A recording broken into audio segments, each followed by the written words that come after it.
Waalaikumsalam warahmatullahi wabarakatuh. Perkenalkan, nama saya Muhammad Hanif. Muhammad Hanif apa? Kelas berapa? Kelas 5B. Kelas Hanif Alfa apa? Fahrudin. Fahrudin. Budin lah dia. Ustaz Hanif Pak. Kisah hijrah Nabi Muhammad SAW.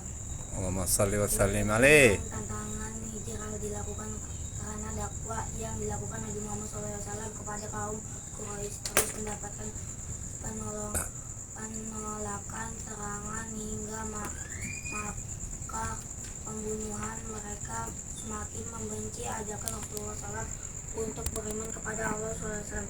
Allah SAW pun menyuruh Rasulullah SAW untuk hijrah. Maka Nabi Muhammad SAW pun melaksanakan hijrah ke Madinah bersama sahabat. Namun rencana hijrah Nabi Muhammad SAW didengar oleh kafir Quraisy. Kaum Quraisy pun akhirnya merencanakan pembunuhan terhadap Nabi Muhammad SAW. Sallu alaihi wa ala alihi. Kafir Quraisy khawatir Islam akan berkembang di Yasrib atau Madinah. Mereka menyuruh para pemuda untuk mengepung rumah Nabi Muhammad SAW karena khawatir akan darah. Pada malam hari Rasulullah SAW meminta sepupunya Ali bin Abi Thalib supaya makin memakai selimut Rasulullah SAW dan berbaring di tempat tidur. Atas izin Allah SAW, Nabi Muhammad SAW berhasil keluar dari rumahnya karena selamat meski sudah dikepung para pemuda kafir Quraisy. Tak melihat Nabi SAW keluar dari pintu dengan yang sudah mereka jaga. Menjelang larut malam, Nabi Muhammad SAW menuju ke rumah Abu Bakar dan mengajak hijrah Nabi SAW dan Abu Bakar. Kemudian keluarlah dari jendela pintu belakang dan terus bertolak ke arah selatan menuju Buat Sur. Jalan yang ditempuh oleh mereka adalah jalan yang tidak mungkin dilewati manusia. Hal ini dilakukan supaya para pemuda Quraisy yang mengejar tidak menyangka mereka melalui jalan itu. Ketika kondisi sudah aman, Nabi Muhammad SAW Abu Bakar lalu berangkat dan melaju perjalanan dengan perbekalan yang diberikan oleh putri. Supaya aman dalam perjalanan, Nabi Muhammad SAW dan Abu Bakar mengambil jalan yang tidak pernah dilalui manusia. Itu ya? Iya betul. Iya betul. Manusia. Abdullah bin Quraiki dari Banu Duil dimintakan sebagai penunjuk jalan kedua, membawa Nabi Muhammad SAW dan Abu Bakar dengan hati-hati sekali ke arah selatan. Kemudian perjalanan pun berlanjut menuju Tihama di dekat pantai Laut Merah.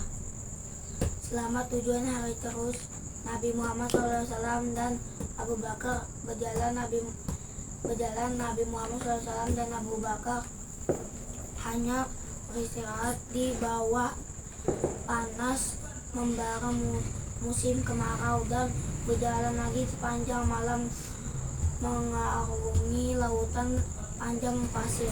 Hanya karena adanya ketenangan hati kepada Allah SWT membuat hati dan perasaan mereka terasa lebih aman. Mereka selalu makin bahwa Allah SWT akan selalu bersama mereka. Di tengah perjalanan menuju Madinah, Rasulullah SAW pun singgah di Quba, sebuah desa yang terletak 2 mil di selatan Madinah. Di sana beliau membangun sebuah masjid. Masjid ini masjid pertama dalam sejarah Islam. Beliau singgah di sana selama 4 hari untuk selanjut meneruskan perjalanan ke Madinah. Nabi Muhammad SAW dan Abu Bakar tiba di Madinah. Kedatangan beliau telah dinanti-nanti masyarakat Madinah.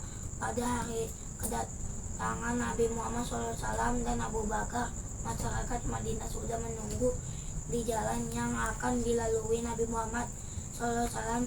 Genderang pun gemuruh diselingi nyanyian yang sengaja digubah untuk keperluan penyambutan itu. Setelah sampai di Madinah, Nabi Muhammad SAW mulai membuat program kerja dan melaksanakan, yaitu pembangunan masjid, mempersaudarakan antara muhajirin dan Ansor. Ansor dan membuat perjanjian dalam penduduk Madinah. Itu kisah hijrah Nabi Muhammad SAW dari Mekah ke Madinah. Hijrah yang dilakukan Rasulullah SAW tak hanya perpindahan fisik saja, namun lebih dari itu, yakni membangun peradaban Islam yang mulia. Assalamualaikum warahmatullahi wabarakatuh. Waalaikumsalam warahmatullahi wabarakatuh.